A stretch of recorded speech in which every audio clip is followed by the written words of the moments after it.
On allait se coucher, en fait moi j'ai entendu des freins et une grosse détonation et en fait comme un gros boom, une explosion. Hein. Donc du coup on s'est levé avec mon conjoint et on est allé voir au bout de la rue. En fait on a vu des ados en fait qui allaient secourir. En fait on a vu une maison, la maison d'en face avec la voiture qui était complètement entrée à l'intérieur de, c'était soi-disant la chambre. Tout le monde était paniqué, on entendait crier, il y a une dame qui est dessous, il y a une dame qui est dessous, donc on ne savait pas s'il y avait une dame ou deux dames. Il y avait une petite fille qui est sortie de la maison pieds nus, même pas en chaussettes. Elle cherchait sa maman. Donc du coup on l'a secourue, on l'a amenée chez la voisine, la voisine l'a récupérée et donc du coup on l'a pris en charge.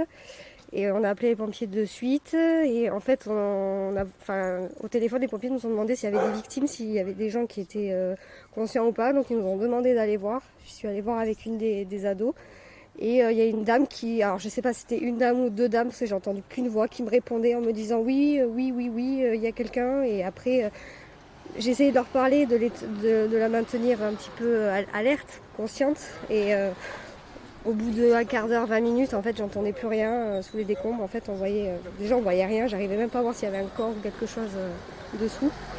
Et du coup, j'ai demandé s'il y avait quelqu'un qui m'entendait. Petit à petit, elle me répondait oui, oui, oui. Et 5 minutes avant que les pompiers arrivent, j'ai plus entendu personne, en fait. Personne ne me répondait.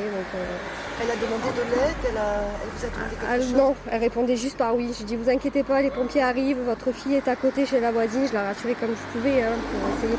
Je disais de ne pas bouger parce que elle avait toutes les décombres des murs, de la voiture, des barrières de la route. Ils avaient tout sur elle, quoi.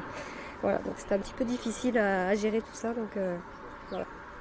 La petite fille a été prise en charge par les voisins? Par la voisine, ouais, on l'a laissée à l'intérieur pour pas qu'elle voit déjà encore. Voilà. Ce sont des voisines quasiment pour vous, vous les connaissiez? On les apercevait mais on les connaissait pas, elles se connaissaient entre elles, les deux voisines, mais nous on ne connaissait pas. Après moi je suis dans le milieu de la santé, donc les premiers gestes je les connais à peu près, donc oui je les connais, pas à peu près. Donc voilà, c'est pour ça que je suis sortie, je suis allée voir, hein. Quand j'ai vu les dégâts, fallait de suite réagir.